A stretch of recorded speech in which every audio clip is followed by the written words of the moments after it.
Shabbat Shalom, everyone. This is Teddy Wilson once again with Seekers of Yahweh Ministries. And this evening, we're going to be restoring our Hebrew mind once again. And we have a special guest that's going to be helping us do that. We have Jeff Benner, a friend of mine. I've worked with him several different times, and always a pleasure to have you on the program, Jeff. And is there anything that you would like to say in opening this evening before we get started? Nope. Well, it's a pleasure to be back on your program, and look forward to what we're going to be discussing here. So I'll let you go ahead and carry on. Okay. So Jeff has a new book out. We will be getting to the Isaiah book. We're going through the whole book of Isaiah right now from a Hebrew perspective, Jeff. And so we'll be getting into that after, which you're always welcome to stay on, and you have in the past, but I don't know what your schedule is this evening. But we're going to be getting to the 50th through the 52nd chapter of Isaiah and going over that and doing some Hebrew word studies in chapter 50. And then also I want to invite everybody to join us tomorrow morning for our live Sabbath service, where we're going to be conducting a PowerPoint on this topic. How names describe scriptural fulfillment. And this article was written by a colleague and elder that I still work with, Elder Heelan. And it's on the premise of this name versus character, knowing that there's many teachers out there that stress the character of Yah's name, which is very important. But in many instances, we see how these Hebrew names actually fulfill prophecy. Like, for instance, I'll put one thing out there before we get started. The name Korah, it means the removal of hair. And so Korah's name was an identifying factor of his character, because he removed hair. Does what? It covers the body. So this is one thing that happened. Korah would remove himself from underneath the covering that, of course, Yahweh had provided through the Levites after the golden calf event. So it will be along those lines, name versus character. And we asked that everybody would join us. If you're not able to join us live, it is recorded. So if you have the links, you can go ahead and click on that link, and it will always be there. So we can go ahead and pray in, and then we'll go ahead and get started. Father, in the mighty name of your son, Yahshua, we come before you, and we thank you so much for your Sabbath, all of your commandments, your mitzvot. We thank you for the giving of your Torah. We thank you for the shedding of the blood. We thank you for the atonement that you have provided for your people, Yisrael. We pray that you would be with us and lead us and guide us as we study the history of your language. We study the book in which the language was written. Father, let us dive into the truths of your word and lead us into the realms of understanding that come from you. Father, we praise you and we invite you into our hearts, minds, and our very souls. And we want to thank you for having Jeff here with us this evening. Father, bless him and his family. And we pray blessings over all of Israel and all of the people who are watching. Father, be with us. In the mighty name of Yahshua, lead and guide us. Hallelujah. Amen. Okay, so many of you that have been watching us over the years know that we use several of Jeff's tools in our Hebrew word studies, the main one being the Ancient Hebrew Lexicon. Well, Jeff has just came out with the Ancient Hebrew Torah. Now, remember, I normally will take pictures of the Ancient Hebrew Torah and put it into my PowerPoints using that in comparison to the Masoretic text, because Jeff has corrected many of the things that were changed by the Masoretes, and for that is commendable. Putting the yods back where they belong, and so on and so forth. So in the Ancient Hebrew Torah, now he has made an Ancient Hebrew Torah lexicon. And I wanted to invite him on the program this evening so he can explain a few things about that, and also give you his website and the information you need to actually come into possession of this book, and I've been looking at it earlier today, and I must say it's going to make some of my word studies very, very quick, because I'm a book type guy. You know, I know that there's all of these programs that you can get online, but someday I believe we're not going to have the internet. Then what do we do? So I'm the book type guy, and this book that he has put out has enabled me just this evening to go to specific words that are listed at the end of the book, and he'll show you how this where this word's roots are, and even give you the Strong's number, and also the number where you'll find it in his ancient Hebrew lexicon. It's a very great work and very handy in your word research. But one thing that I noticed, it's not exhaustive when you get to those words in the back of the book. Correct me if I'm wrong, Jeff. For instance, if you look up the word transgression, there's many different words, or a few different words, that have been translated into the English word or trespasses. Let me make sure I'm quoting that right. Transgressions. Now, he provides in the back of that book a specific number that the majority of the time it is. But always remember to get into your Strong's and his lexicon to make sure you've got the right word you're looking for when you use that book in the back. Jeff, would you go ahead and explain to us? First thing I would like to ask you is what was the purpose of the book? What inspired you to put the book together? Okay. Well, I guess before I explain that about the lexicon, I should explain about the ancient Hebrew Torah, why I did that. I published that about 7 years ago, I think. And it's basically the Torah, the first 5 books of the Bible, in just ancient Hebrew. Okay, the pictographic script. There's a lot of people that are interested in reading the Bible in ancient Hebrew. They don't want to read it in modern Hebrew, which is great. And so this is the Torah in ancient Hebrew. But the one, as you mentioned, the one thing that I changed was I added in the vowels that were removed from the Masoretes. Do you want me to take a moment just to explain that real quick? Okay. For those that I'm gonna explain this from a very basic perspective, from the perspective of somebody that knows nothing about Hebrew. So I know that those of you who know Hebrew, some of this is going to be, repetition for you. But anyway, the Masoretic Hebrew text, the Hebrew Bible that we use today, it's pretty much the same as the Dead Sea Scrolls that are 2,000 years old. The Masoretic text is 1,000 years old. So 1,000 years after Yeshua, after the destruction of the temple, the Masoretic Hebrew text was made.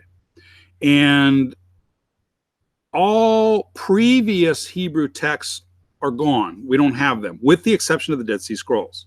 And I'll come back to that.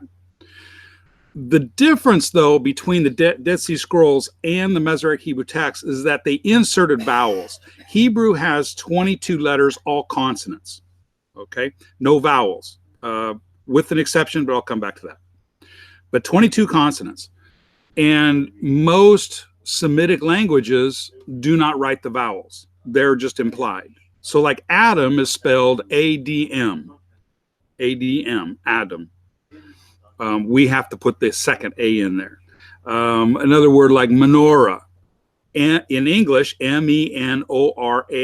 In Hebrew, it's just 4 letters, M-N-R-H. Okay, the vowels are implied. When we compare the Dead Sea Scrolls with the Masoretic text, we find that they're almost identical with the exception of the vowel pointings. And these vowel pointings are dots and dashes added above and below the letter to represent the vowel sounds. However, there were letters that were used as vowels, the aleph, the hey, the vav, and the yod.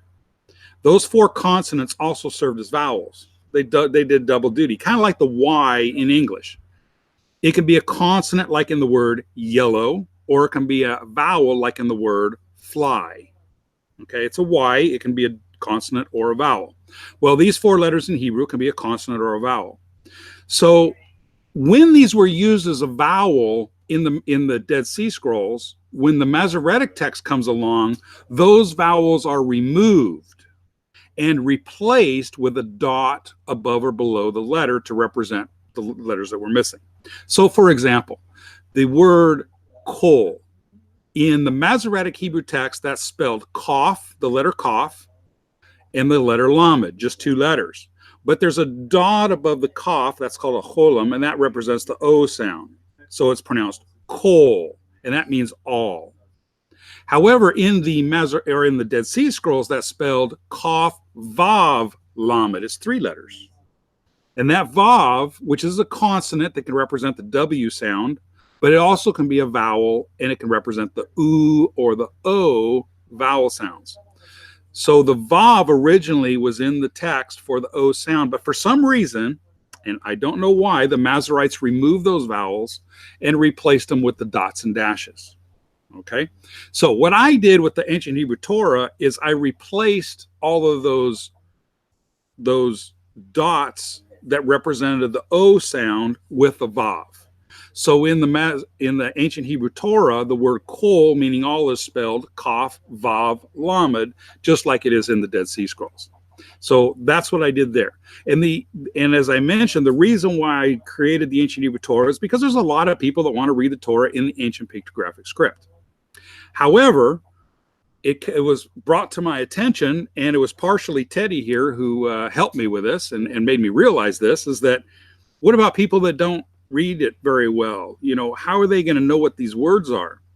And so I came up with the lexicon, where you can, if you see a Hebrew word in the ancient pictographic script in the ancient Hebrew Torah, and you want to know what that word is, you go to the lexicon, and in alphabetical order, you'll find that word, and it'll tell you what that word means. So, like, for example, Bereshit, the first word in the Torah is Bereshit.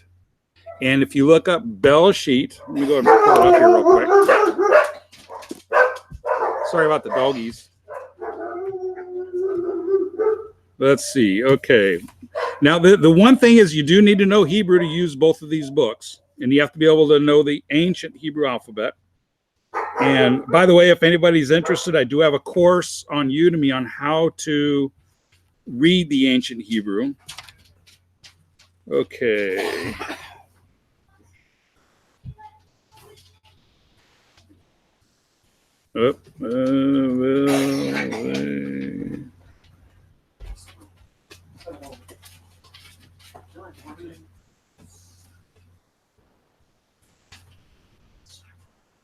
Huh.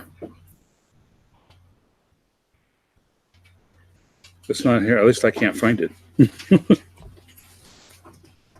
Why isn't it there? Okay, well, I don't know why it's not there, unless I'm looking at it wrong. Anyway, so Bereshit is going to be the the bait prefix, and then Reshit is the word meaning beginning or summit.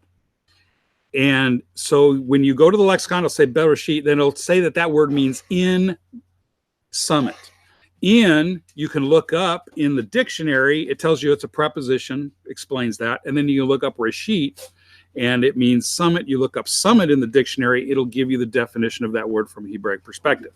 So the main purpose of this, and the reason why I wanted it, is so that people can use the ancient Hebrew Torah and be able to find what those words are in there and what they mean. Okay? All right. What else you got there, Teddy? Is there something else you want me to talk about there? Yeah, and because what we're trying to do is, probably everybody that has ever taken the Hebrew courses that we used to have are going to purchase this book, because we are definitely endorsing it because of its validation in its use with all of the other books that we use to study the ancient language that Jeff has authored. Now, so how do you feel that this book will help anyone who is studying the ancient Hebrew?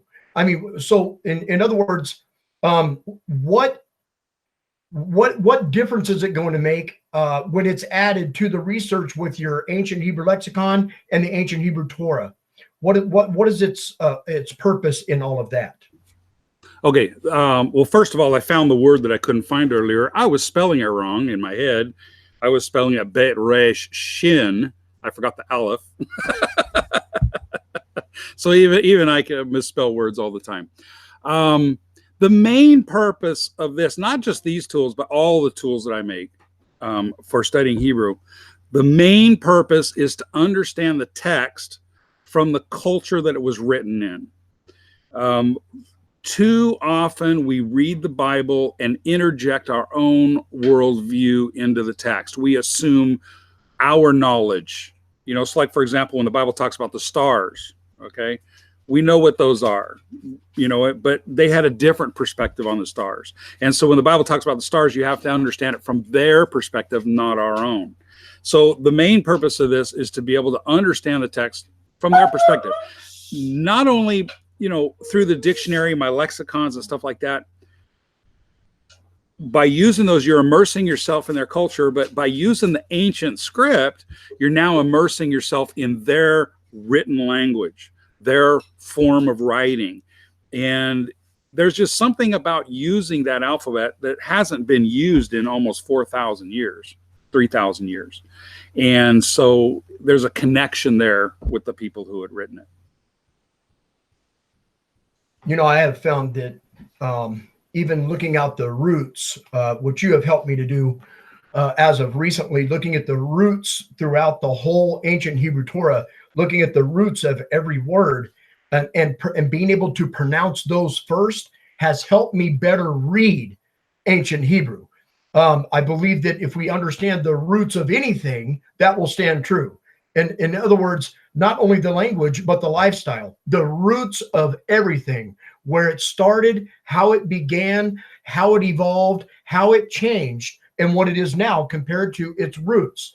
That will stand true, of course, with looking at, for instance, the prefixes and suffixes in a word, taking out the root of the word and being able to pronounce it first. It will always help you in being able to pronounce even modern Hebrew words, howbeit they may not have, that will not stand true in some instances when they have the vowel points replacing letters. But nevertheless, overall, it does help you to understand the roots of every word. Could be a 2-letter root, could be a 3-letter root, all the way up to a 4-letter root. If there's any more than 4-letter roots, I'm not really sure what you say. Is there, Jeff, in your lexicon? Yes, there are maybe in the ancient Hebrew Torah lexicon, there's only maybe a dozen 4-letter roots. Most of those come in the later books. In the Hebrew Bible, there are about 50 4-letter roots. There's not many. And while you're talking about the roots, for those that are learning Hebrew or want to begin building somewhat of a vocabulary, what Teddy here is talking about is an excellent idea, is learning the root words. Hebrew, along with all Semitic languages, are a root-oriented system of languages, or a root-oriented system language. All words come from a root, 2-letter, 3-letter, and like I said, a very few rare 4-letter roots. But all of the words that come from one root are related in meaning. For example, melech, king, it's spelled 3 letters, mem, lamed, kaf. Now that root has quite a few words that come from it. Melech, king, malach, to rule as a verb, malka, queen, malkut, kingdom, and there's several others. So even if you just learned that 3-letter root, MLK, you know that has to do with kings and ruling. And you'll actually have about 6 or 7 Hebrew words just from that one root that you'll be able to easily remember. Working with the roots is so much easier when you're working with language. Learn the root words and then learn the words that are derived from that root, and they're all going to be related in meaning. And I go through this on my website and also through my courses as well. Yeah, it's been great to be able to verbalize everything and again, once you do learn how to read through the ancient Hebrew Torah with the looking at each, when you can identify the root of every one of those words, you'll see how much easier it is to flow right through a complete verse speaking Hebrew, reading the ancient script. And it just makes you feel so much, well, it makes me feel so much closer to Yahweh, because I mean, these letters were breathed from the Shemayim. I mean, this is the Edenistic language, by the way. It's really not Hebrew when it comes to these letters. It would be something that was breathed in Edenistic times. In other words, it's the Garden of Eden's language. You're going back to something that has not been, like he was saying earlier, for 3,000 years. People have just been kind of poking it with a stick. But then you have people like Jeff and myself and Brad and other people that are turning the rocks over and going, wait, look at what the archaeologists are finding here. Look at this here. Look at these coins with Paleo-Hebrew on in the 1st century. It's just mind-boggling the difference that it can make in your understanding and ability to read the Hebrew manuscripts from a different perspective, by the way, not a modern Hebrew perspective, but a ancient Hebrew perspective. It's always a great thing to advance and excel in those areas. Jeff, would you want to say something? Yeah. A lot of people are watching a video, and I've gotten a lot of emails from this Dr. Brown, and he had done a video on why this is all bogus. Everything that we're talking about with the pictographs and everything is all bogus.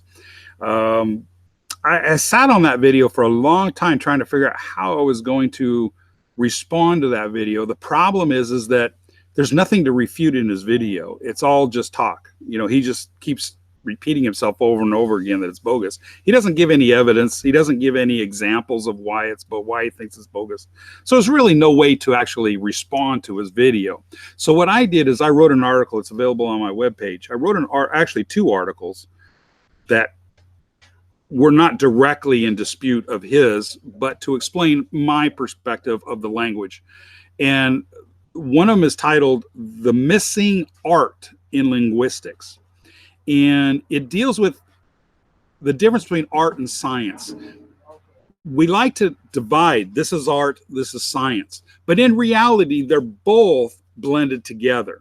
As I point out in the article, that to play a trombone, you have to know the sciences behind air movement through the piping, the how you make the notes. There's science involved there. There's art involved. Well, in science, there's art as well. Coming up with a theory or a hypothesis requires thought. It requires an art to formulating your hypothesis. It's all art. And so there is art in science, and there's science in art.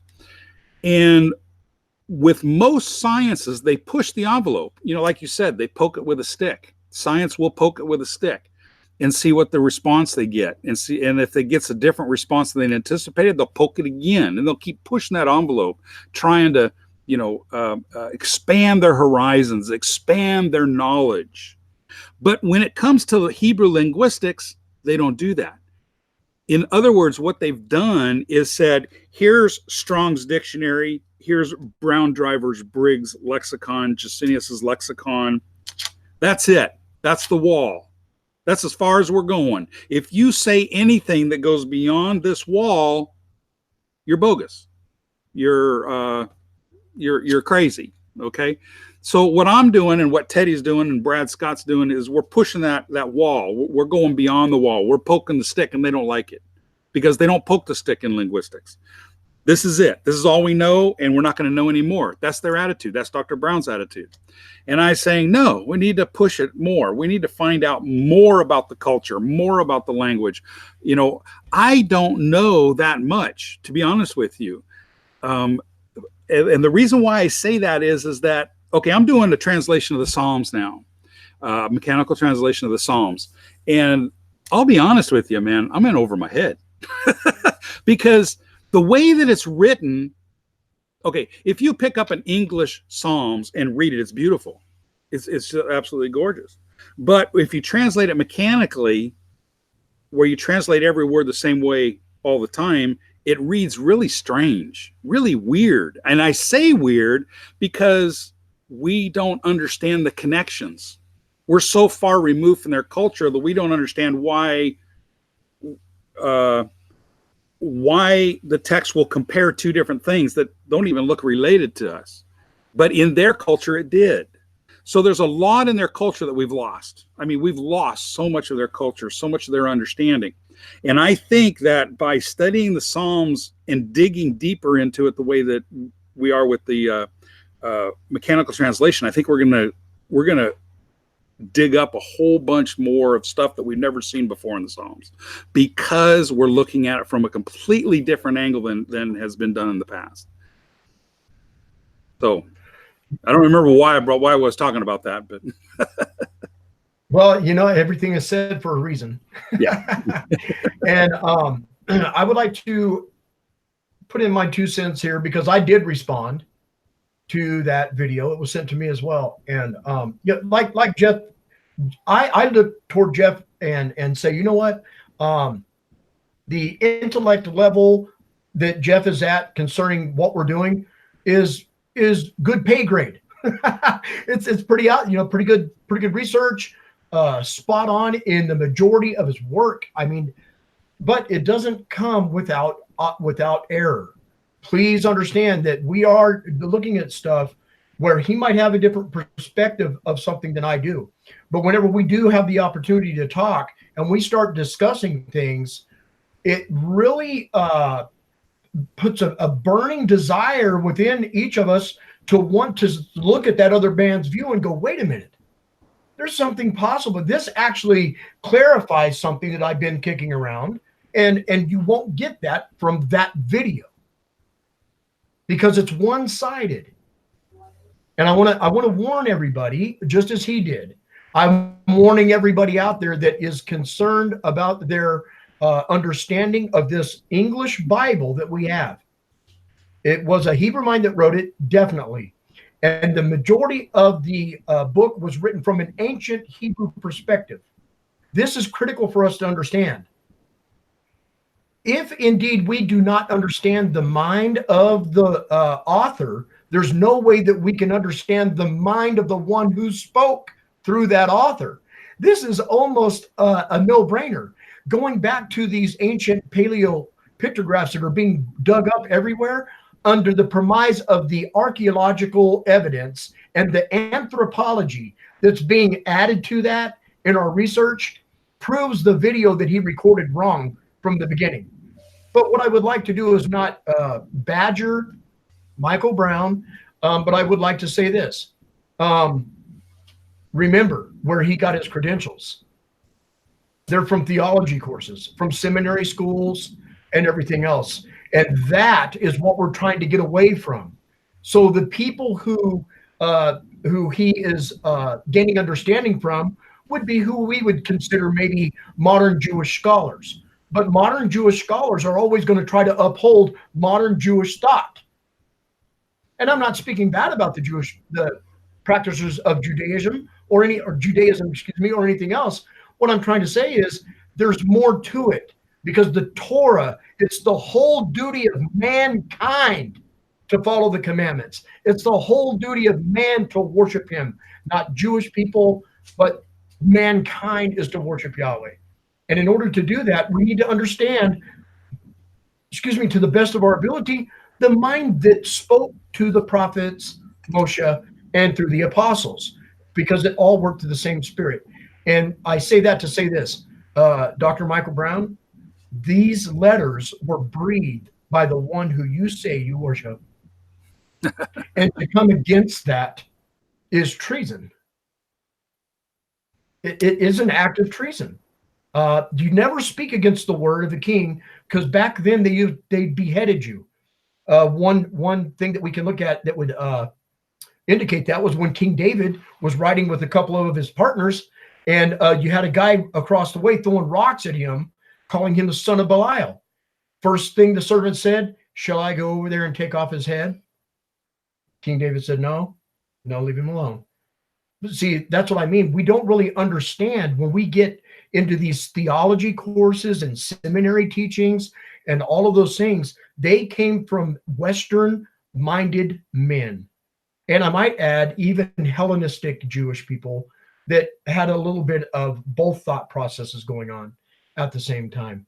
So I believe that under the grounds of archaeology and anthropology that we have been discussing for years, Jeff, absolutely. Maybe you can explain the difference of the or the reason why the combination of those two things are very important in what we're doing.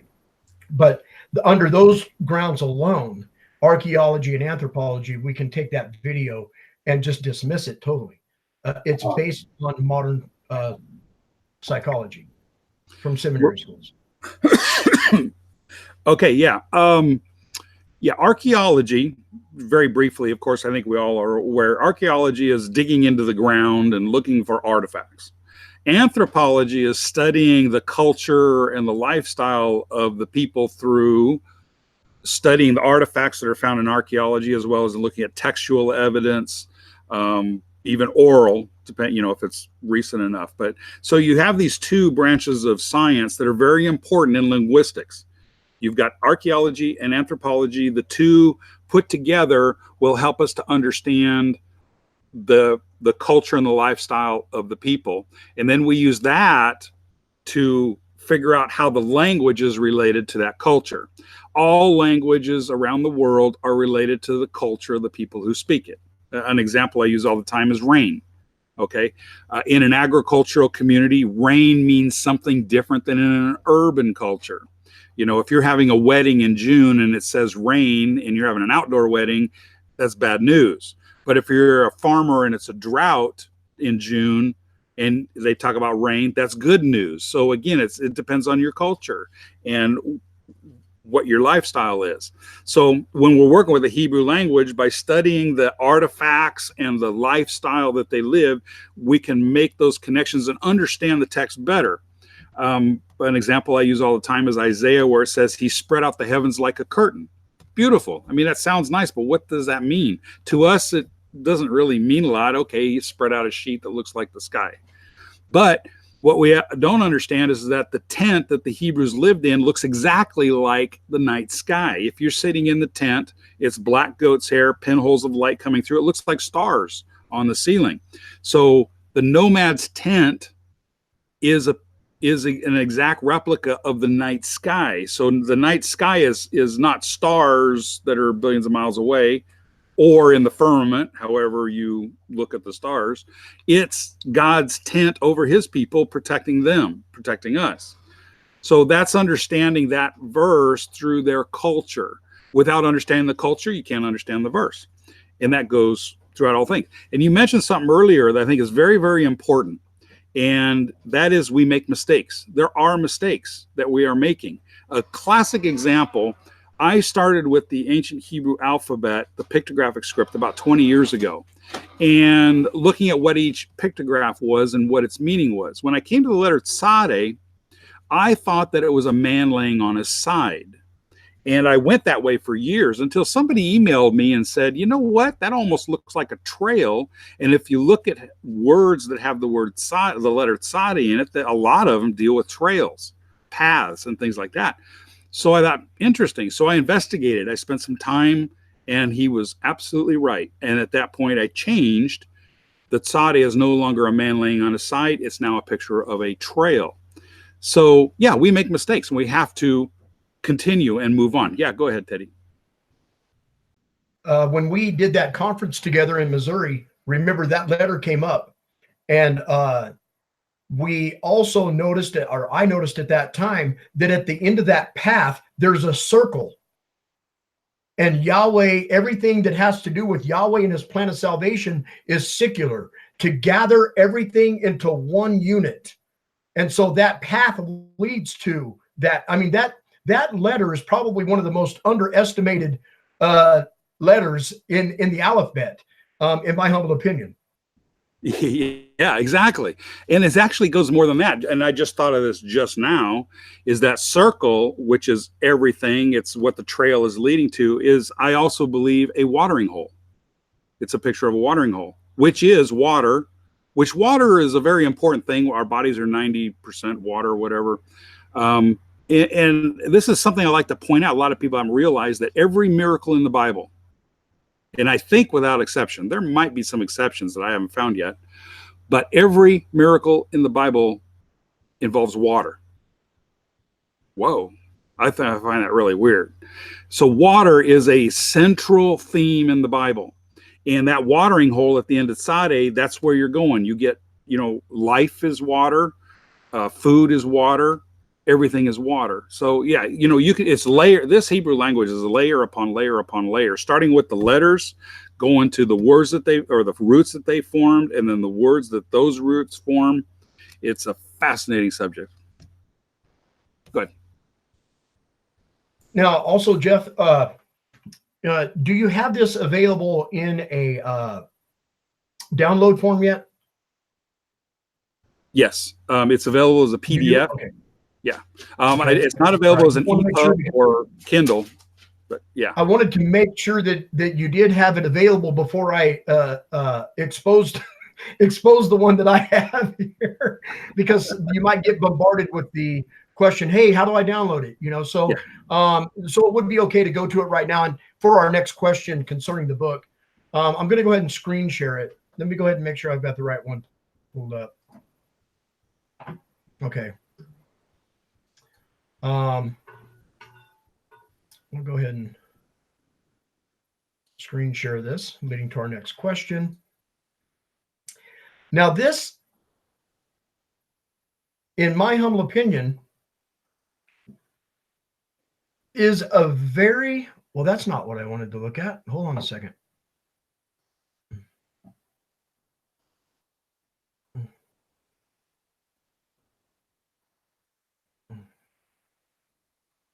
Let me try that again.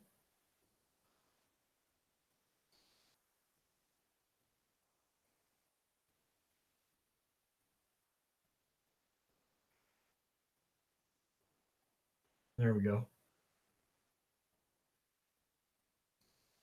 There we go. All right. So now you should be seeing this. This is this book is packed full of a lot of information that has already been revealed in some of the other books, but he covers some things here, and this is one thing that I would like for you to briefly discuss, Jeff, that is pivotal in a true studier of the language, especially concerning 3- and 4-letter words, the way the syllables operate. Here you have berit, which is the word covenant.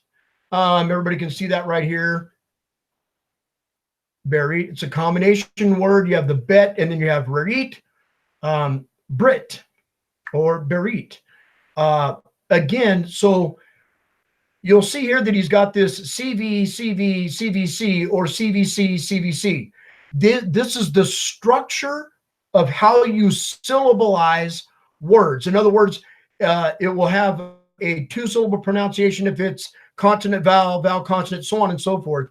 So could you please explain that? Because I believe that those of you that are just beginning to study Hebrew, if you don't make some of the same mistakes we made in the past, we will get a lot further in the pronunciation of some of these Hebrew words and be closer to the ancient pronunciation than what the Masoretic text would have us sharing. So if you could go ahead and elaborate on that, I'd appreciate it, Jeff. Yeah, sure. Okay. In English, we have consonant and vowels, and there's no order to them. For example, the word circle is C-I-R-C-L-E. You got consonant, vowel, consonant, consonant, consonant, vowel. You have read, R-E-A-D, consonant, vowel, vowel, consonant. So in English, we can have any combination of vowels and consonants, and we don't give it a second thought. Hebrew, on the other hand, requires a consonant, vowel, consonant, vowel, consonant, vowel pattern.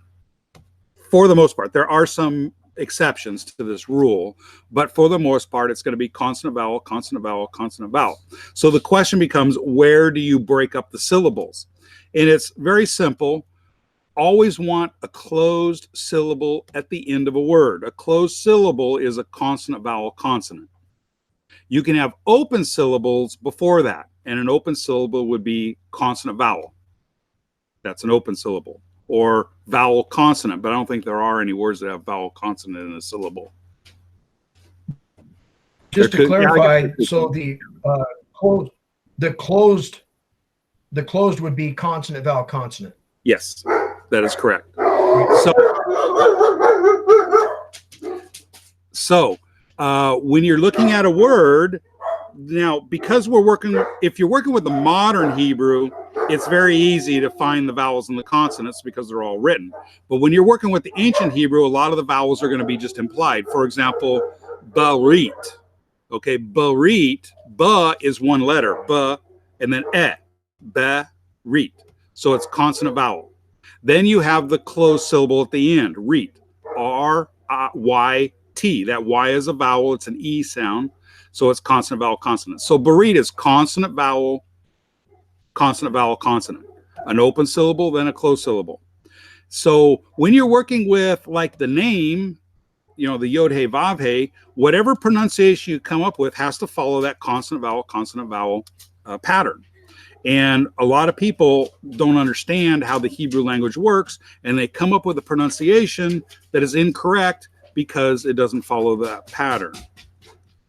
Is that kind of what you were looking for there, Teddy? Yes, and without really getting into it, because we've covered this in something that we done kind of in rebuttal to Nehemiah Gordon's pronunciation of the Tetragrammaton. I believe that Jeff and I probably both agree. As a matter of fact, I agree with Jeff that it could be Yahweh. I do agree.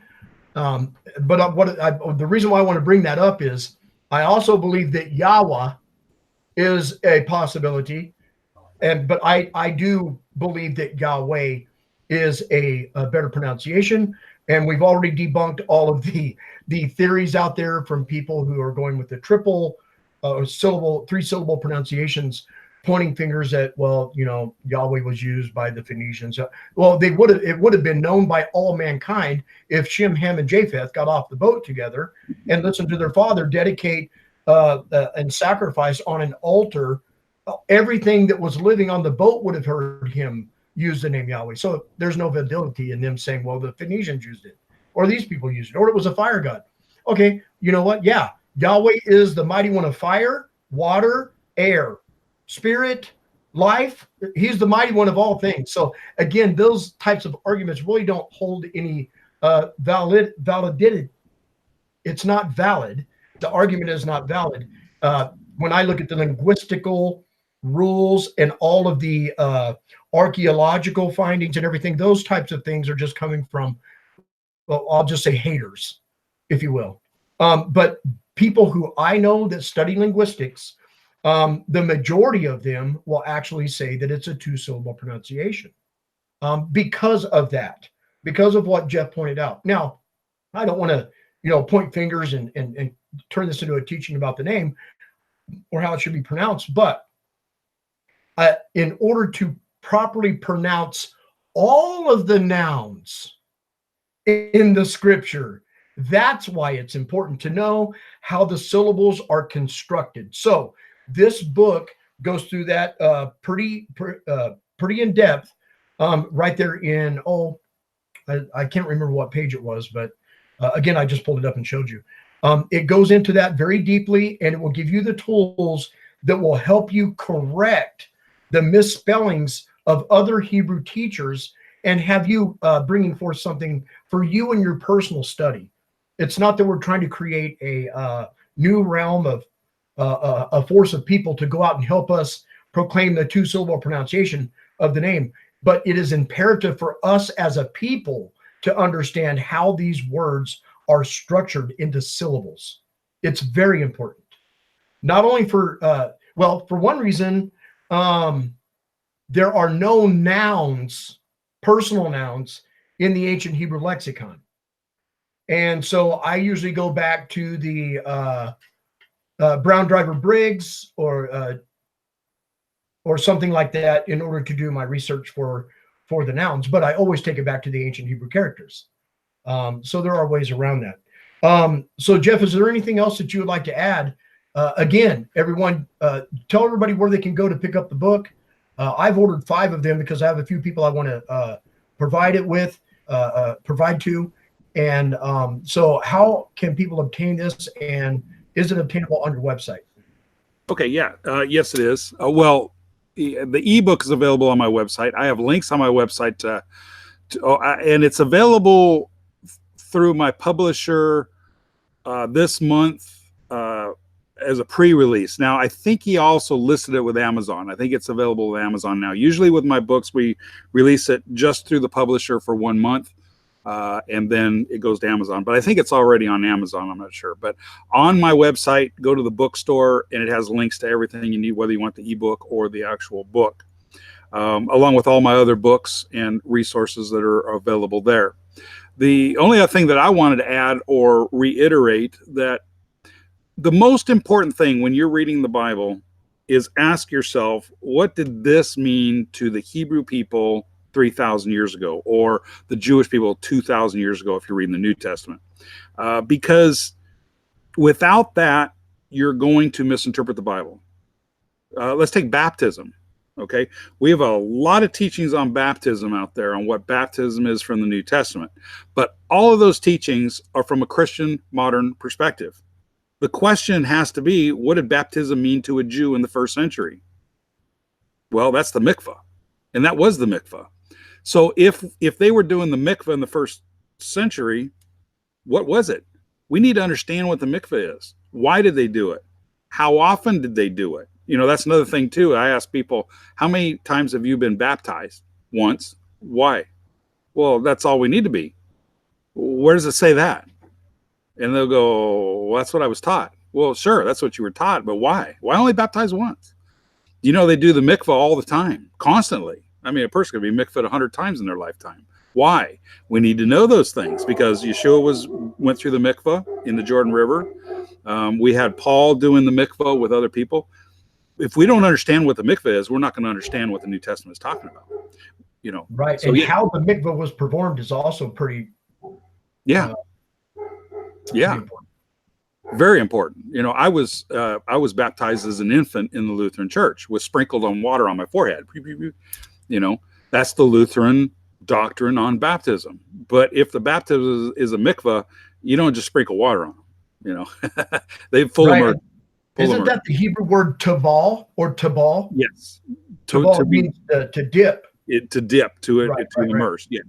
Yeah. In fact, it's interesting. The modern Hebrew word for baptism is taval, or a derivative of that word. So what they've done is they've taken the Hebrew word mikvah was translated into the Greek baptizo, because mikvah and baptizo basically mean the same thing. And then baptizo became baptism, and then its new form of baptism in the Christian church, and then they translated that into the Hebrew taval. So it's like Hebrew to Greek to English to Hebrew, and it all got all messed up. Along with a lot of other things. Yes. Yeah. Well, Jeff, it's been great having you again. And we keep saying go to his website. You can order these things there. That's the Ancient Hebrew. What is it? Ancient-Hebrew.org. Yeah. Or just type in Ancient Hebrew in Google, and it'll be the first one on the top of the page. Right. Yeah. So I do want to encourage everybody to get this book if you can. Get the downloaded version. But remember, paper books, that's what we need to be in possession of. The reason why I say that is, what's the first thing they did whenever they started trying to destroy Yahweh's people? They burned up all their books. Right. Take away the internet. So, yeah, they can shut us down now if all you have is the internet. And who's to say that this computer will be completely blank one day when I flip it open? Even my pictures I have downloaded and all these other things. Who knows? You might lose it all. And then if you don't have the written form, what is the next generation going to do? So yeah. I suggest everybody gets the booklets. Again, Jeff, I want to thank you so much for joining us on the program. You're welcome to stick around unless you're busy or it's getting late. But if you want to stick around, we're going to be studying the book of Isaiah, and we're going to be using some of your work to do that. All right. Well, thank you, Teddy. I appreciate it. Always a pleasure to be on board here. And it's a little past my bedtime, so I think I'm going to be jetting. But thank you. I do appreciate the invite, and I look forward to being on your program again. All right. Yahweh bless you and your family, and you have a blessed Sabbath, brother. Shabbat shalom, everybody. Shabbat shalom. Okay, everyone. So there you have it. Great book. For instance, I'll show you one of the things that I found very interesting before we get started. Everybody can grab your scriptures, your pencil, paper, highlighters, and get ready to dive into Isaiah chapter 50. And I'll screen share this real quick.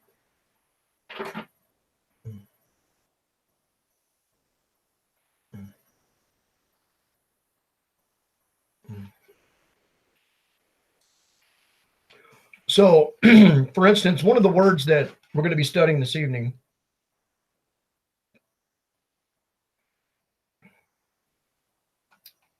is divorce. So, in the back of this book, he has a bunch of words in alphabetical order that you can just look up, and it'll give you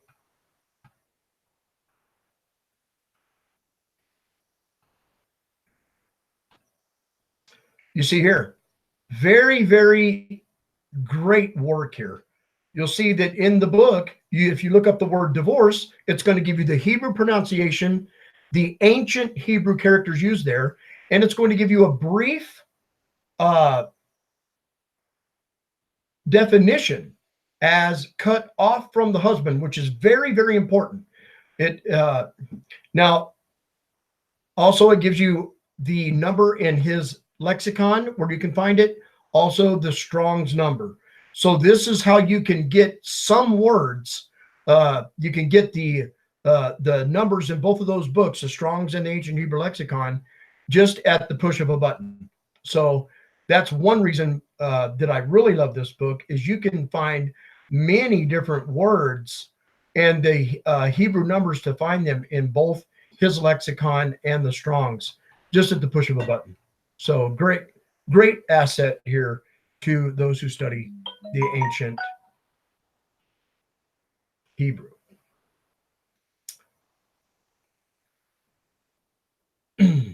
So, praise Yahweh.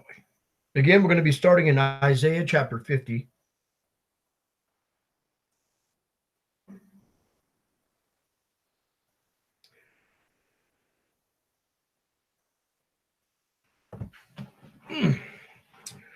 We're going to be starting in Isaiah chapter 50.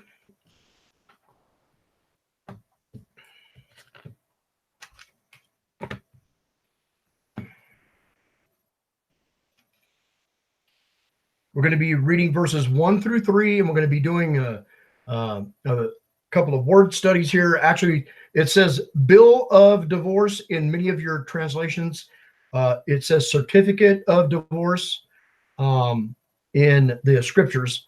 But we want to take a look at this divorce thing, because immediately we get this English Western way of looking at things, and we think divorce means like what we go through today. But here we're going to see some other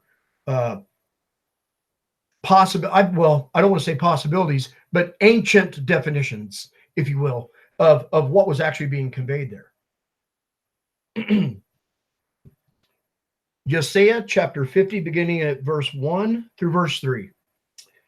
Thus says Yahweh, where is the certificate of your mother's divorce, whom I have, remember there, now look at it, put away.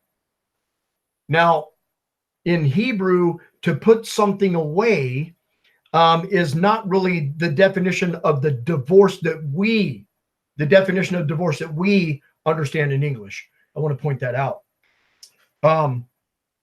Or which of my creditors is it to whom I have sold you? Look, you were sold for your crookedness. Many of you are seeing iniquities. And your mother was put away for your transgressions. So here we see that crookedness or iniquity and transgression is the reason why Yahweh will put someone away. We see that English word divorce. Okay, so we need to understand what those actually mean from a Hebrew perspective, because crookedness or sin or iniquity in our own English mind means something at times totally opposite of what Yahweh was conveying with the Hebrew here. Verse 2 says, when I came, why was there no one? When I called, why was there no one to answer? Was my hand too short to redeem? Or have I no power to deliver? In other words, he wasn't saying it was because of me that you all couldn't come unto me when I beckoned you. It's because of you, your trespasses and transgression and your iniquity. Or have I no power to deliver? See, by my rebuke, I dry up the sea. I make the rivers a wilderness. Their fish stink, for there is no water, and die of thirst. I clothe the heavens with darkness, and I make sackcloth their covering. Now, let's go back to this certificate of divorce, and many of you are seeing bill of divorce. And the word bill or certificate here is Hebrew number 5612. And it goes back to the Hebrew word sefer, like sefer. But I would like to point something out. I believe it would have been Megillah anciently. That's just me, and I'm going to tell you why. Because to me, sefer would have been that scroll of Moshe. And so all of the other writings would have been referred to as a Megillah. That's why I say that. Outside of the prophets' writings, they would have been on scrolls as well. Now, the Strong's has this defined as a writing or document, this certificate or bill. Now, again, this could be something that was documented. It could even imply that when it was originally given or granted, that they went to Moshe and he documented it. Okay, so it doesn't necessarily mean that they were given a certificate and everybody held it in their possession, that they were no longer in that marriage. It was documented. Okay, now, having said that, in the ancient Hebrew lexicon, excuse me, I'm going to be screen sharing with you. It's ancient Hebrew lexicon number 2500 E1 on page 395. I'll go ahead and pull that up and screen share it.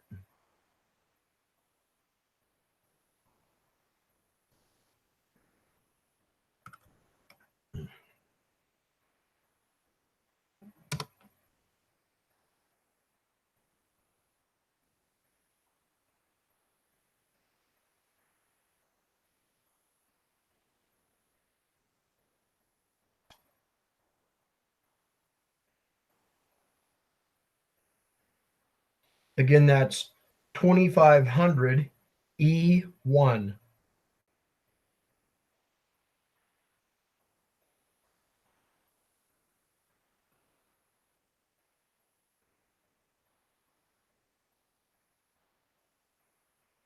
And here it is here. I'll have that highlighted for you.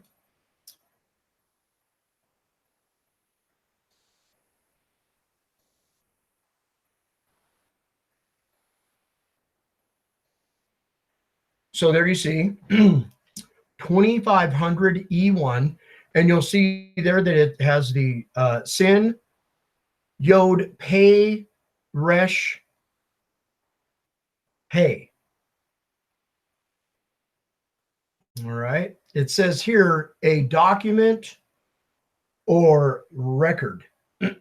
So again, we see that it is a document or record. So it's not necessarily saying that Yahweh handed these, because this is the same word used whenever Moshe went to Yahweh and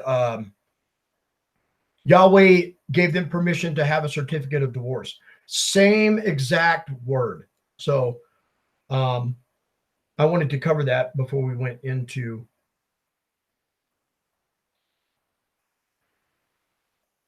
the word for divorce.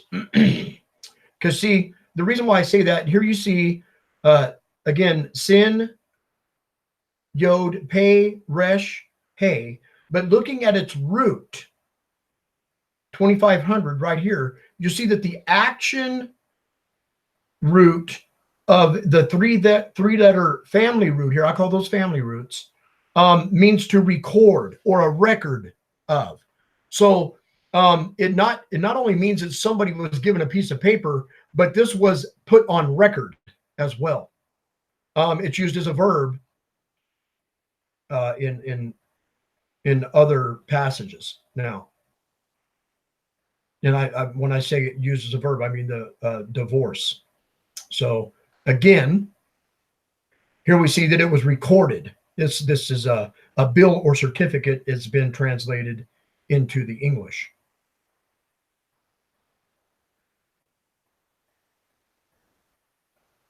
Okay, so now we want to take a good look at this word divorce, because this is where a lot of doctrines come from. And we get our English and Western mindset working against what Yahweh was actually conveying when he wrote this. Now remember, let's read that, because it's talking about him putting away a people, a bride. Where is the certificate of your mother's divorce, whom I have put away? Right? Specifically saying, where's your letter? And that's why I'm saying it in this instance, it's not talking about a piece of paper that was given to someone, right? He's the one that has it on record. He records everything that we say and do. Remember, we will be judged according to our works, those good deeds and the bad deeds that we have fulfilled while we were in this body. All right. So the word divorce is Hebrew number 5612 in the Strong's. Excuse me. It's number 3748 in the Strong's. And it's the Hebrew word keritut or keritut in some pronunciations, but keritut.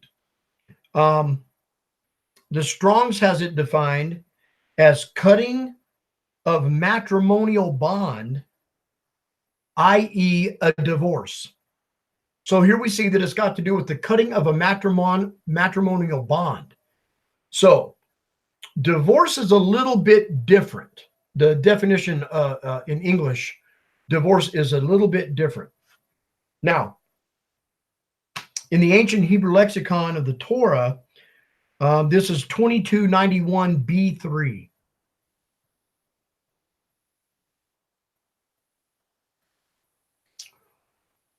And that's going to be on page 358.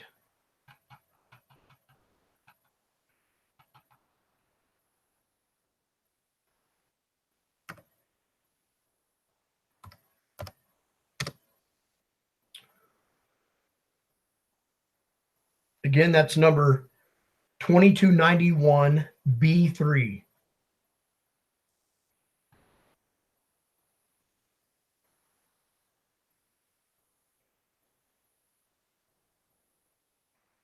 And I'll screen share that with you right now.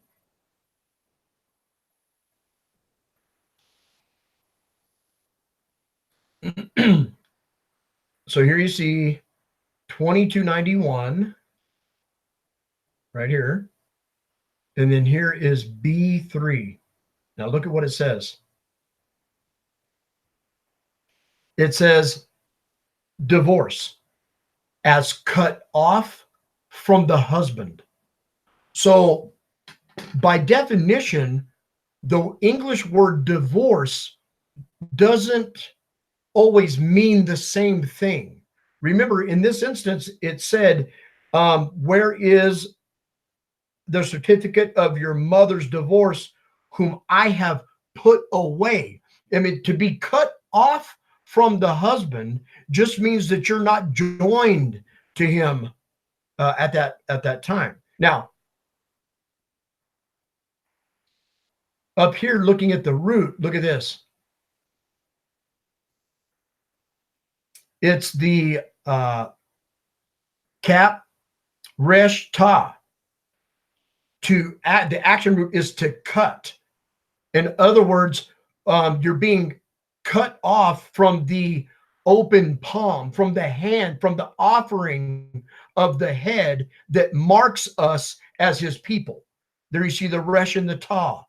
The head, the offering of the hand, of the head that marks us, right? That ta. It's almost as if we're the mark that is upon us is being removed. And therefore, the action root to cut, it says a cutting off or down of anything, often used as a cutting of the what? Covenant. So specifically, now we're getting some good information of what Yahweh was meaning here in the 50th chapter of Isaiah. It was a cutting of the covenant in the sense that the sacrificial animal is cut in half. Now, let's go back and see what he's talking about by going to this passage in Jeremiah chapter 34.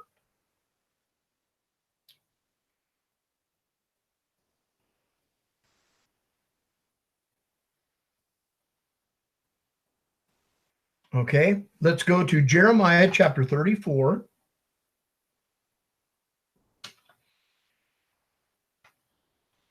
And that three-letter root word is used in that specific. Let me see which verse it was before we go on.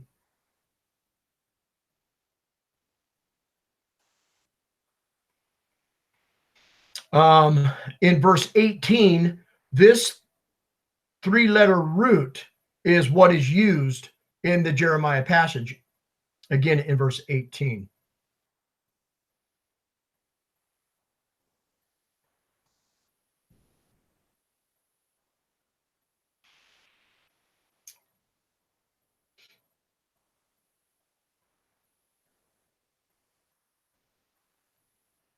Jeremiah 34. And we're going to be reading verses 14 through 19. And our three-letter root word is used right here in verse 18. Or when I say that, the whole this whole passage deals with the bringing into covenant, the walking between the cut pieces. That's how the ancient Hebrews used to perform covenant. Is they would cut an animal in two, and the leaders would walk between these pieces, showing that if anyone disobeys the covenant or breaks the covenant, that they would end up like that sacrificed animal. All right. Showing that the covenant is made through a sacrifice, by the way. Praise Yah. So beginning at verse 14 in Jeremiah chapter 34, at the end of the 7 years, each one should set free his Hebrew brother who has been sold to him. And when he has served you out 6 years, you shall let him go free from you. But your fathers did not obey me, nor incline their ear. And you recently turned and did what was right in my eyes, each man proclaiming release to his neighbor. And you made a covenant before me in the house which is called by my name. Now notice that it's got something to do with the cutting loose of somebody that was in bondage to you, a brother that was in bondage to you. But you turned back and profaned my name. It wasn't very long before they said, you know what, this isn't working out so well. I'm having to do a lot of work. I'm going to bring this man back into bondage. But you turned back and profaned my name. And each one of you took back his male and female slaves, whom he had set free, at their pleasure, and brought them into subjection to be your male and female slaves. Therefore, thus saith Yahweh, you have not obeyed me in proclaiming release to each one to his brother, and each one to his neighbor. See, I am proclaiming release to you, declares Yahweh, to the sword, to the pestilence, and to the scarcity of food. Remember, this has to do with the cutting away of people. Because of what? We're going to be looking at those words in a minute. Iniquity and transgressions. So iniquity is not doing what Yahweh said to do. So here they began to do what Yahweh said to do, but then they turned around and brought everybody back into bondage, and therefore they were not doing what Yahweh said to do. And I shall make you a horror to all reigns of the earth, and I shall give the men who are transgressing my covenant. There's the transgression of the covenant. Something so simple as freeing the people that are in debt to you from their debt, your brothers and sisters. According to the word of Yah, something so simple can have you cut off as a transgressor. Now look at the doctrine that we're receiving out of the Brit Hadashah, the New Testament, from even people in our faith today. They still got these Christian mentalities that does not line up with the word of Yah. And I shall give, in verse 18, the men who are transgressing my covenant, who have not established the words of the covenant which they made before me, when they cut the calf in two and passed between the parts of it. That always has been the way a covenant was made between Yahweh's people and him, and Yahweh's people and themselves. And that's the way it will always be. We must pass through the pieces of flesh. That's exactly how we're engrafted. Yahshua was pierced, and there was an opening, and we were engrafted through those two pieces of skin, if you will. That will never, ever change. If you vow a vow, or if you make an oath, be careful and see that you do exactly what you said you would do, because you're in covenant with Yahweh, not yourself or mankind. The heads of Yehuda and the heads of Yerushalayim, the eunuchs and the priests, and all the people of the land who pass between the parts of the calf. You see that? I shall give the men who are transgressing my covenant, who have not established the words of the covenant which they made before me. Now, we can see here that this iniquity and transgression is brought up. All right. Now, if we know that that's what causes us to be cut off from the husband, then we need to take a good look at these English words: iniquity or crookedness in the scriptures, and transgressions, because those two things is what Yahweh said would cause us to be cut off from him as our husband. We need to get this one, everyone. Okay. Iniquities is the word that you would find that in your Strongs. It's Hebrew number 5771, and it's the Hebrew word avon, or awon in Hebrew, almost like Avon. All right. And the Strong's has it defined as perversity or evil morality. Perversity or evil morality. So whenever we see this word iniquity, a lot of people's thoughts don't even go there to the abstract modern Hebrew definition in your Strong's. We make up our own definitions of those words and make sure that we don't do those things that we feel it means. But that's not what we're going to be judged by. We're going to be judged by what Yahweh said, not what we think. So in the ancient Hebrew lexicon, it's number 1512 AM on page 297. I'll go ahead and bring that up.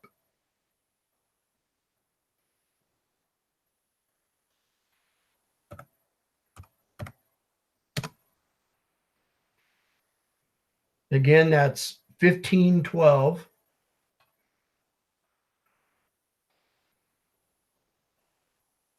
AM.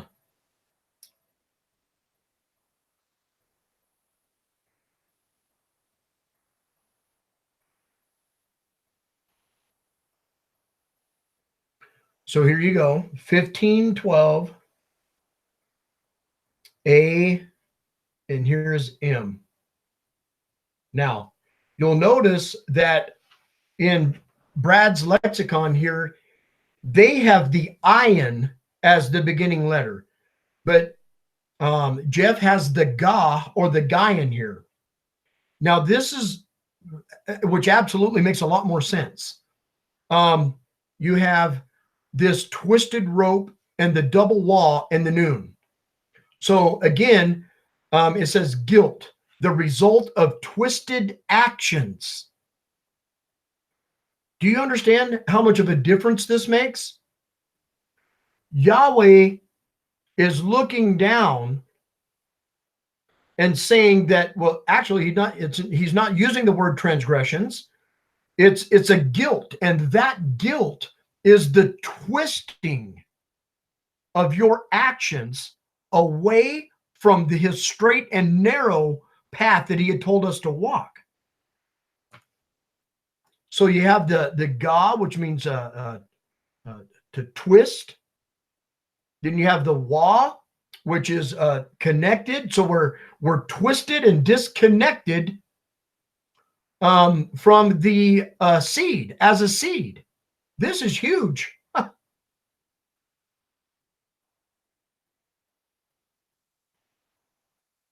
And then you see the two-letter root up here, the guyon and the wa, twisted and disconnected. It means guilt. So it's really not a trespass. It's when Yahweh finds you guilty of walking a twisted way of life. And a twisted way of life is any other way than what he has said for us to walk. So unrepented guilt. That's why we have guilt offerings, by the way, that were presented by the priests. And I submit to you that if it wasn't for the men who are actually functioning underneath the Melchizedek priesthood and making intercessory prayer for people who are twisting off in our faith, then guess what? Those guilt offerings would not be honored, and we would be in a very bad way. Let that absorb for a moment. Okay, so here we see it's the result of twisted actions. Okay, it's really not defined as a transgression. It's a twisting away, twisting off from Yahweh's commandments.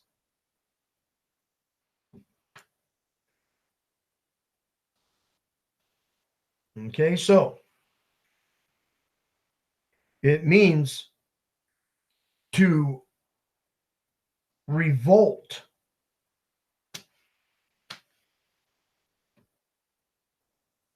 Or excuse me, that was for iniquities. It means for your guilt. So that was for the iniquities. Transgression is Hebrew number 6588, which is the Hebrew word pesha. Now,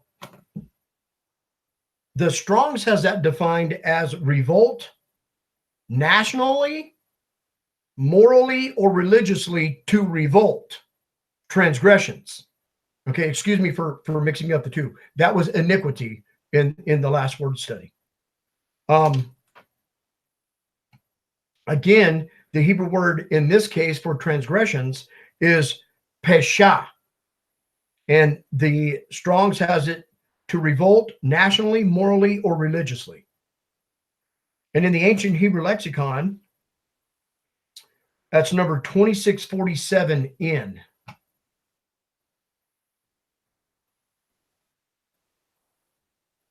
Which will be on page 422.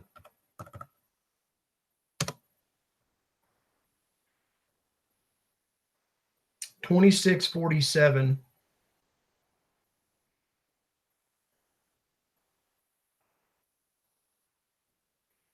in. All right.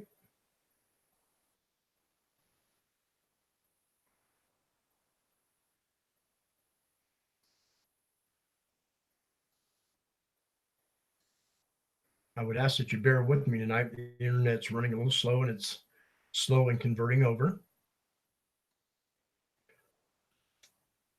So here we see 2647 in.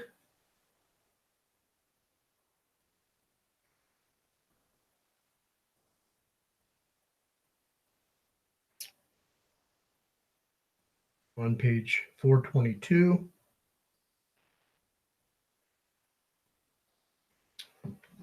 I don't know if that's correct. Wait a minute.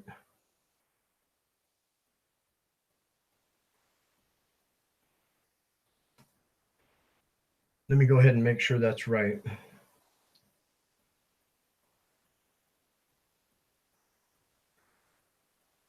$65.88.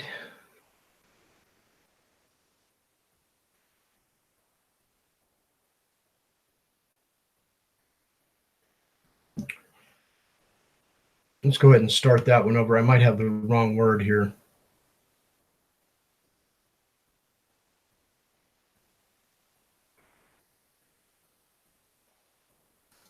I want to make sure I don't get that mixed up. Transgressions. Going to our Strongs.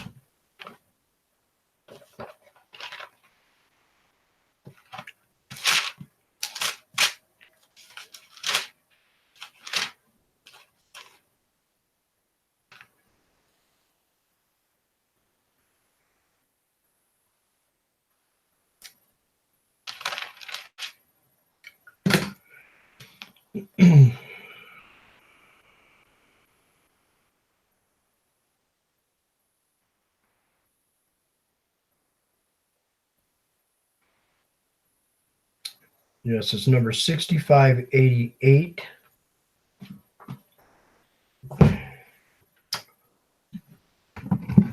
In the Strongs. Meaning to revolt nationally, morally, or religiously.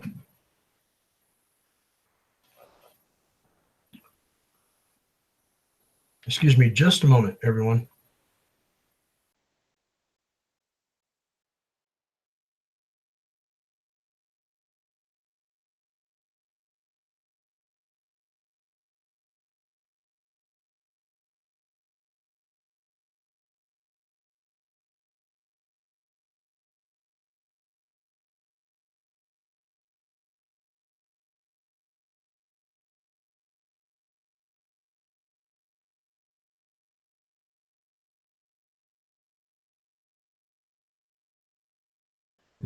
Again, we're looking for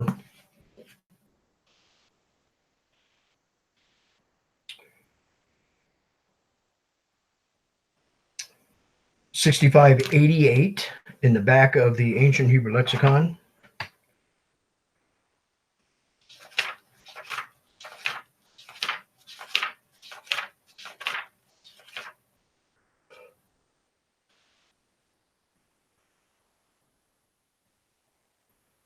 Which is 2647 in. Okay, so I got it right. 2647 in.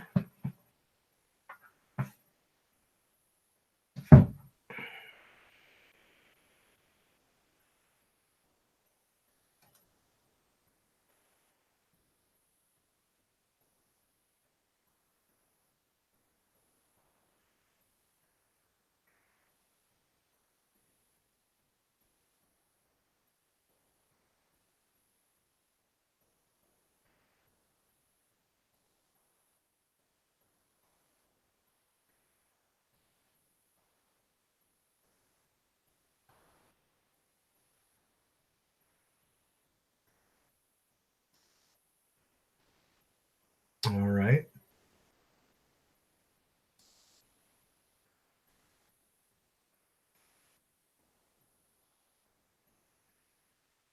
So now here you see, there's our word right here, pesha, and it's pe-shin ayin. Now, so this revolting or this, as you'll see down here at the root, 2647 means to revolt, a revolution, abstractly, a spreading apart.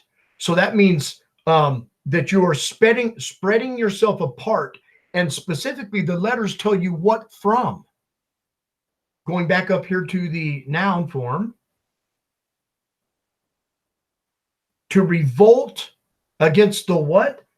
There's a picture of the mouth, the pay. So the things that were breathed or spoken that pressed us together, to knowledge, right?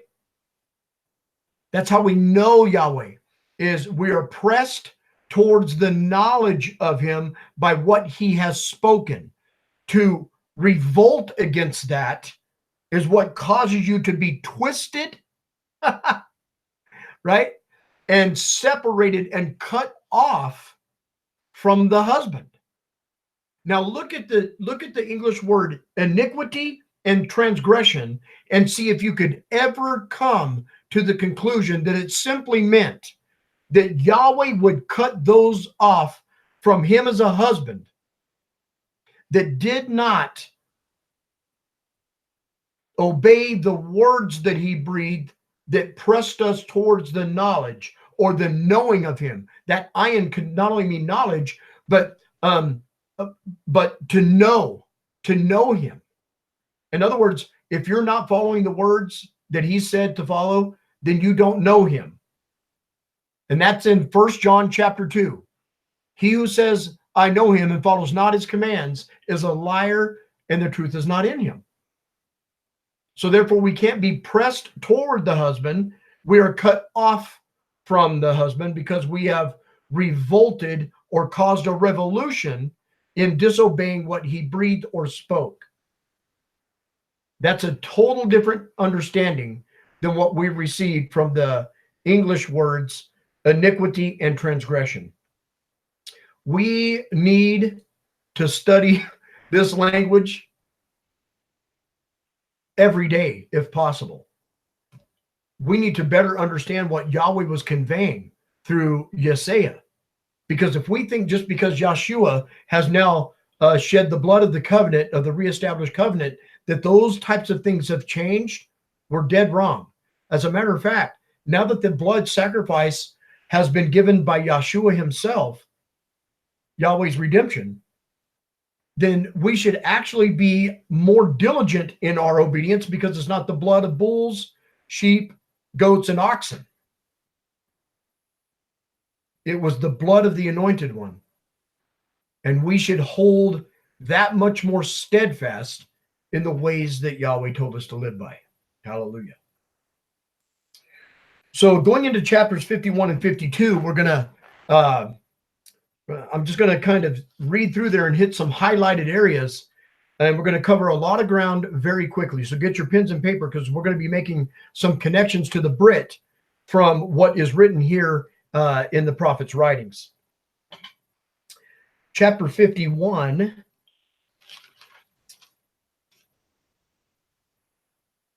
I would like to cover verse 4. It says, listen to me, my people, and give ear to me, O my nation. For the Torah goes forth from me, and my right ruling I set as a light to the people. Yahshua was the word of Yahweh manifested in the flesh, and he was the light of the world. Yahshua is directly connected to the Torah of Yah, because he was the Torah manifested in the flesh. Okay, so the light of the world is the Torah of Yahweh. And it also says, let's go to Psalms 19, Tehillim, chapter 19.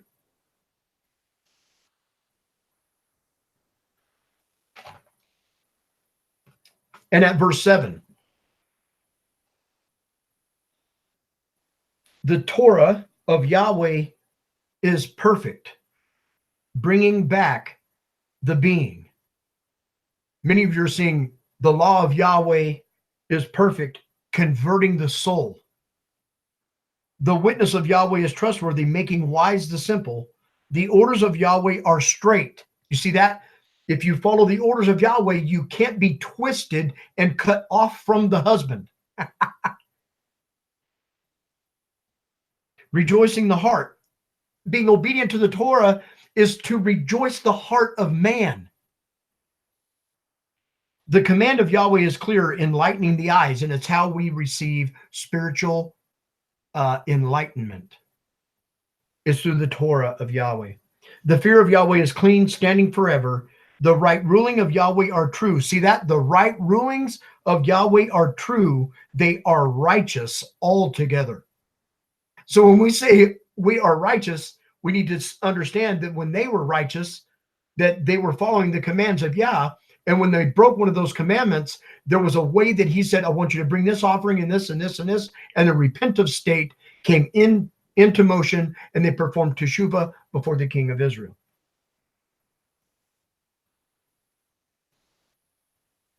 Again, verse 4 in chapter 51, listen to me, my people, and give ear to me, O my nation.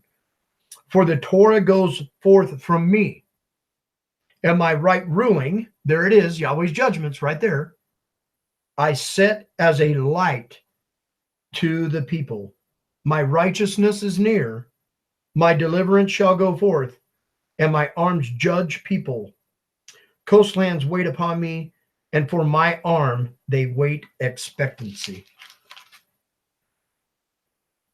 Verse 7 and 8. Listen to me, you who know righteousness. Now, how do we know what righteousness is? Because the Torah has already taught us that. Let's go to Deuteronomy chapter 6.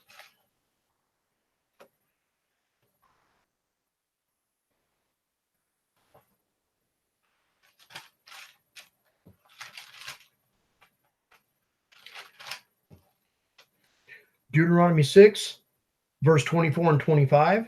And Yahweh commanded us to do all these laws, to fear Yahweh our Elohim, for our good always, to keep us alive as it is today.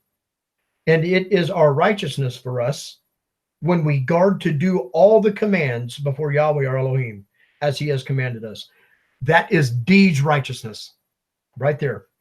And it says,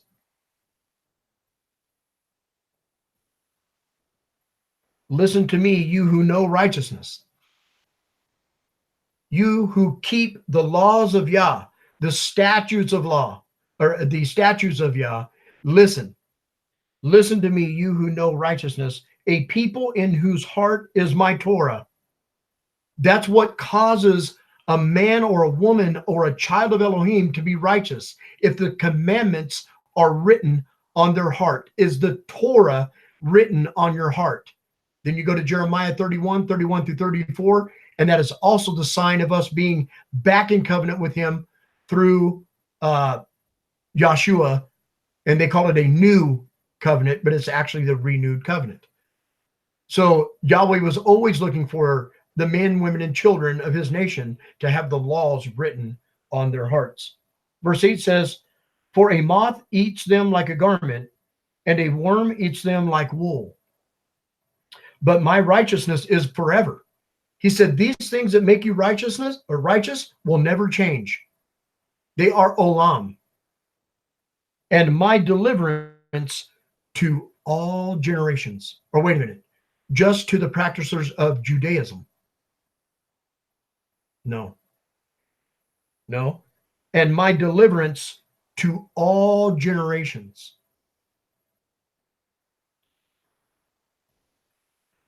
Looking at verse 12, it says, in the first sentence there, it says, I am he who comforts you. So now we can see this, this righteousness being the Torah written on our hearts, connected to something that we can see in the Brit Hadashah. I am he who comforts you. John chapter 14, everyone.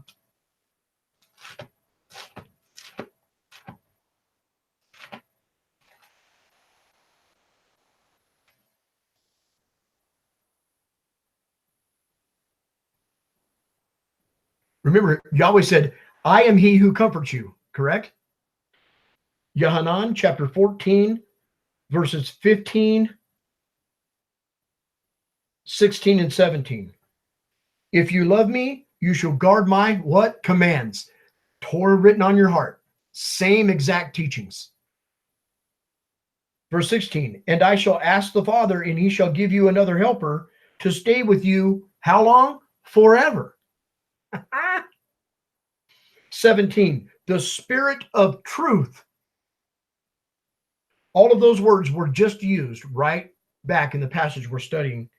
Whom the world is unable to receive because it does not see him or know him. Remember the word study we just did? The ayin there, having the knowledge of, being separated from that. Whom the world is unable to receive because it does not see him or know him. But you know him, for he stays with you and shall be in you. Look at verse 18. This is Yahshua speaking. I shall not leave you orphans. I am coming to you. What does it say back here? I am he who comforts you. Praise Yah. Did it not say up here in verse 8, and my deliverance to all generations? His deliverance, Yahshua, Yahweh Shua, Yah's deliverance. He said, I am he who comforts you. And here is Yahshua in Yohanan chapter 14 and verse 18 saying, I shall not leave you orphans. I am coming to you. He is the spirit that breathed it back there in Isaiah. And he's also the spirit that manifested itself in the flesh of Miriam and brought forth the deliverance, and is here stating that he's coming back to fill us with his spirit. He will not leave us as orphans. Praise Yah.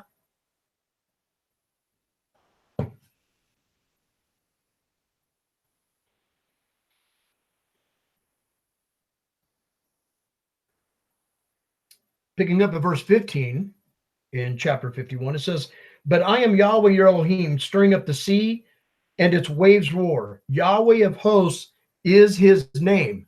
Now remember, we're going to be going through this PowerPoint teaching tomorrow, because there are those who stress that the word Shem or name actually has more to do with character than it does using the name. Well, I beg to differ. As again, we have scriptural names fulfill prophecy and scripture itself. So the personal noun of any individual, including Yahweh himself, is very, very important. Yahweh of hosts is his character.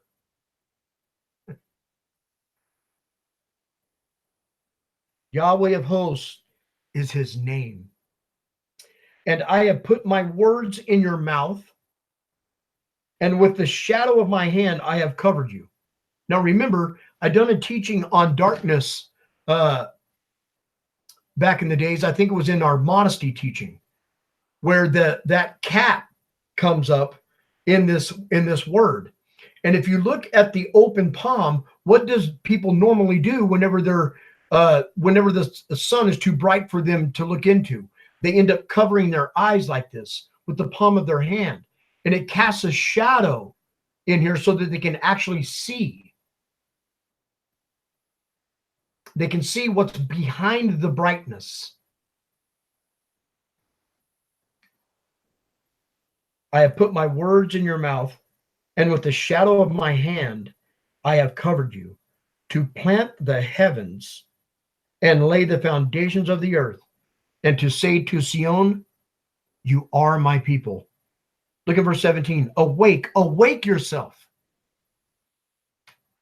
I want to take the time to point something out here. When Yahweh comes back and reestablishes the altar in the city of David, I'm talking about the old city of David, and that altar is resurrected in Sion, you are my people. He's saying right here in verse 19, awake yourself. Many people are under the premise of this Christian thing. I received my calling. The whole world has been called to repent. He's already gave us our calling, everyone.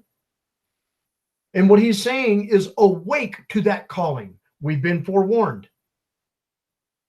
The time of the day of salvation is now, today. Today is the day of salvation, not tomorrow. Awake and receive it. It's already been beckoned unto all mankind.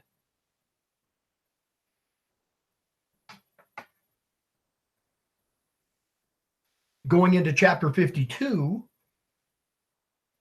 we're going to be making some connections here.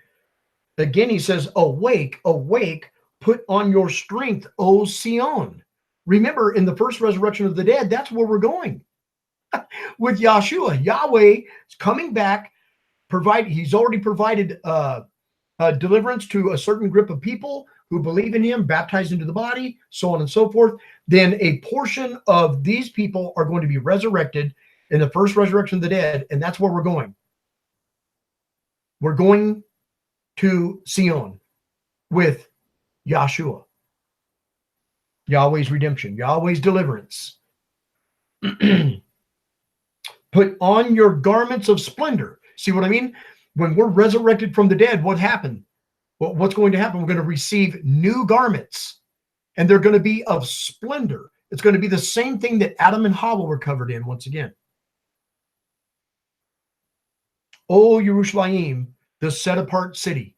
This is a time when Yahweh is going to sanctify that whole land. O Jerusalem, the set-apart city. For no more do the uncircumcised and unclean come into you. Ooh, you better look over there right now. What's going on? There is uncircumcised people everywhere, and there are unclean people everywhere. These prophecies cannot be being fulfilled in the land right now by the state of Israel, because here's a good reason right here. These are future events that will take place when Yahshua returns and the first resurrection of the dead and the catching up of the saints with them goes into the land and cleanses it by fire.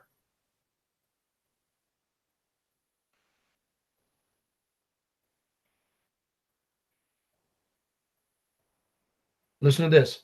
Verse 2. Shake yourself from the dust. It's a resurrection here, everyone. Shake yourself from the dust. Arise. That's the Hebrew word kum. Kum. And that's the word for resurrection. Kum. Shake yourself from the dust. Arise and sit down, O Yerushalayim. Let's make a connection here. Let's go to Revelation chapter 3.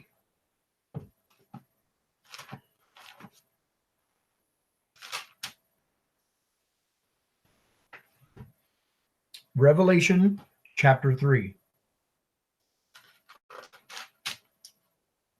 And at verse 21. Praise Yah.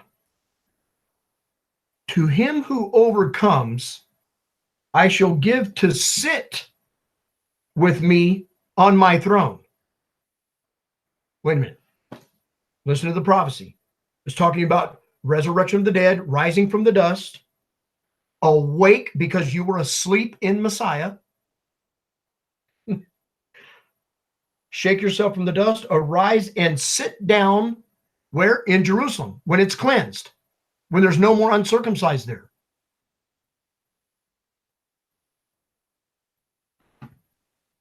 Same exact teaching. Book of Revelation chapter 3 at verse 21. To him who overcomes, him who has overcome death, shut yourself from the dust and arise resurrected. Kum. I shall give to sit with me. And it says here, sit down. Where? O Yerushalayim. Sit with me on my throne as I also overcame and sat down with my Father on his throne.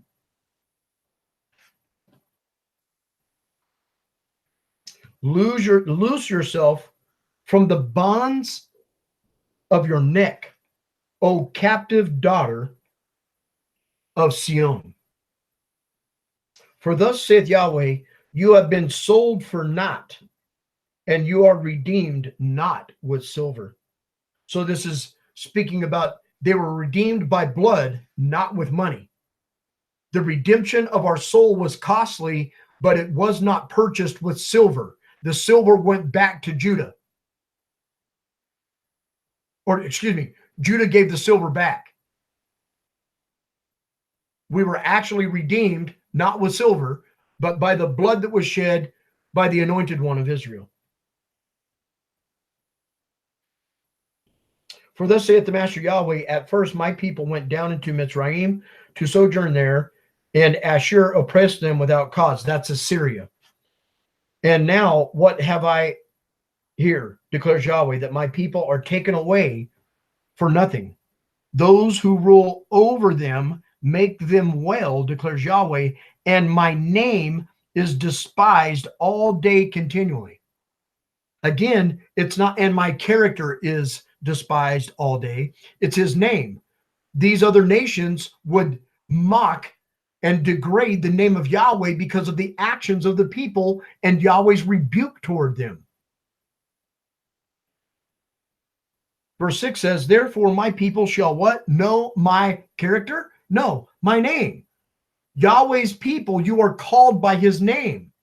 The bride will be identified by the name of the husband.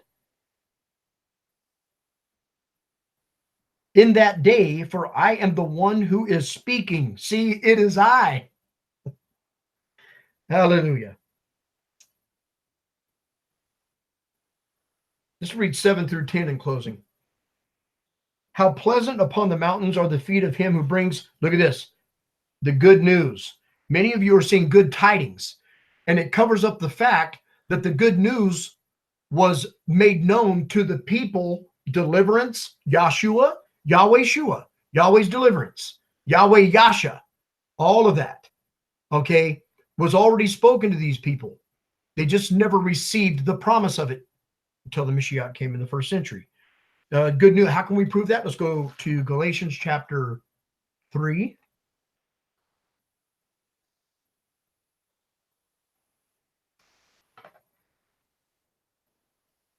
Beginning at verse 6. Let's see where the good news began to be preached and who by.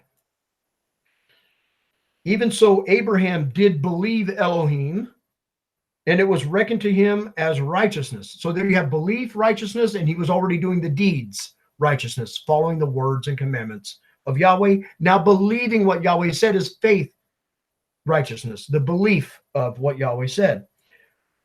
Know then that those who are of belief are sons of Abraham. And the scripture, having foreseen that Elohim would declare right the nations, by belief announced the good news to Abraham beforehand. Who did? Yahweh did.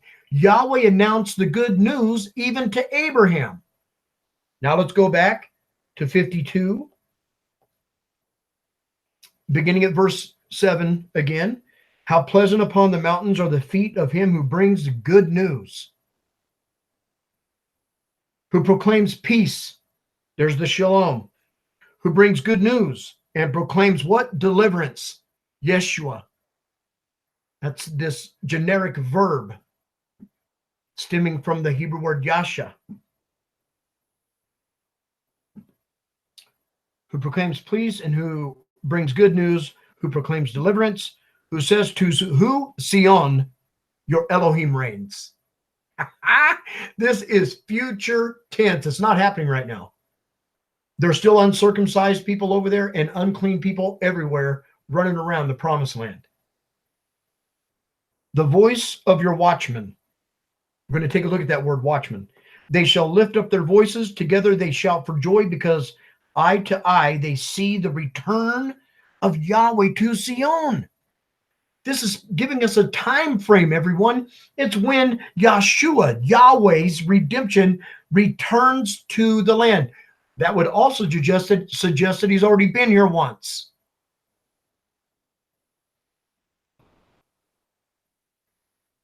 Praise Yah.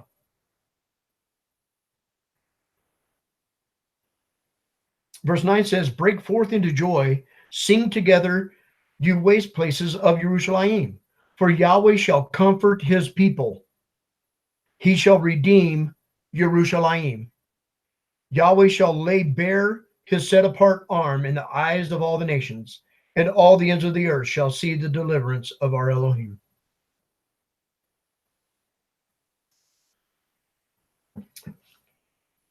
So in verse 8, it says, the voice of your watchman. Let's take a look at that in Hebrew.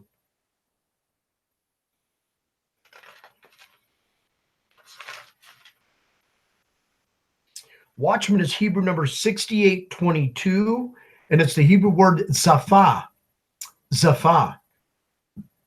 Let's read the Strong's definition in that. 6822.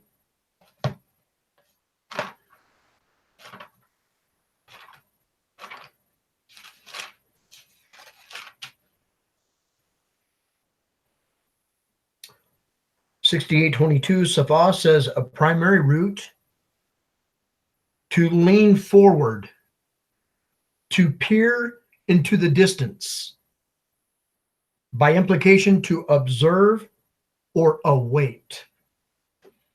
So we see that it says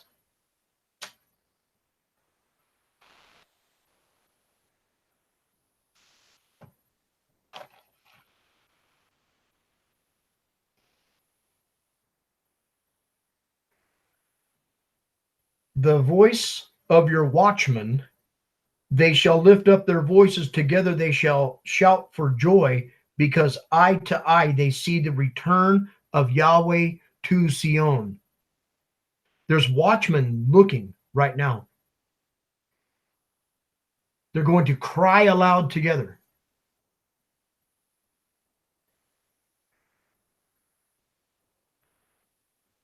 They're going to be peering into the distance.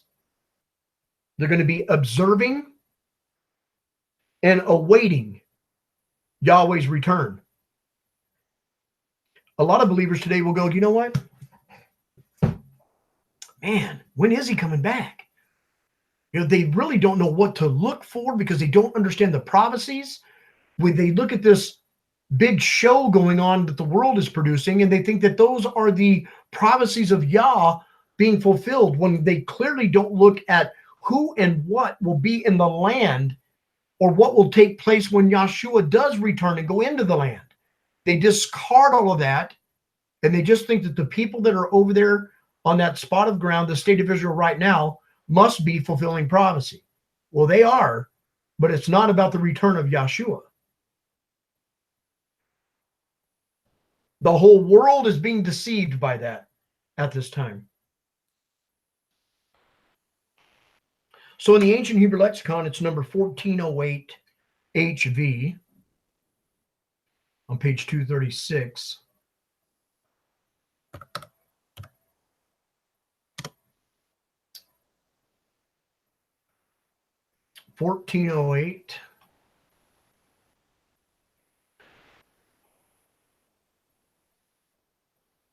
HV.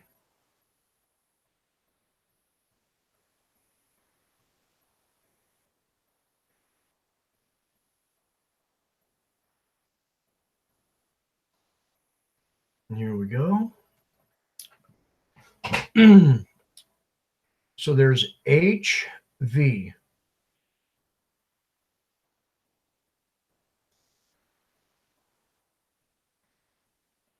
You see here that we have the Safa, it's the Zod, the Pei, and the Hey.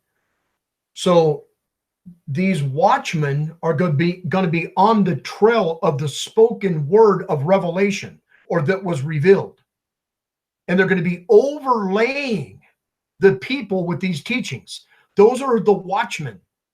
Notice you have watch and overlay. And there is Safa right there. It's a picture of the trail, the picture of the mouth, and the picture of the little man with his arms being raised, which means to behold, look upon, or receive a revelation, or to reveal. So these watchmen are going to be on the trail of the spoken word, what was breathed of revelation. And the revelation of what was breathed comes by the law and the prophets.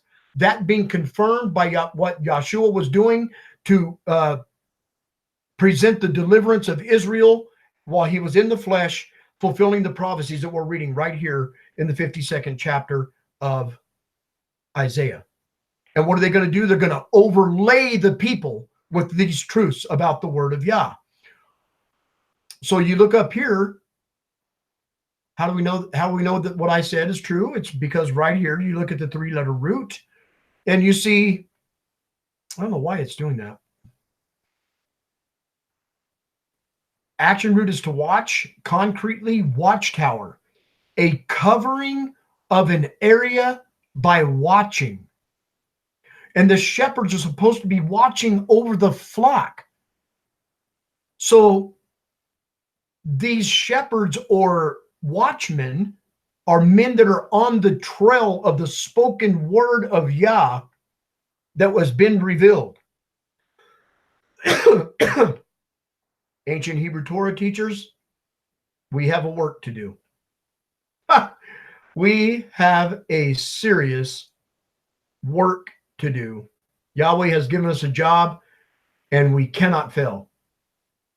If we fail Yah, we fail the people.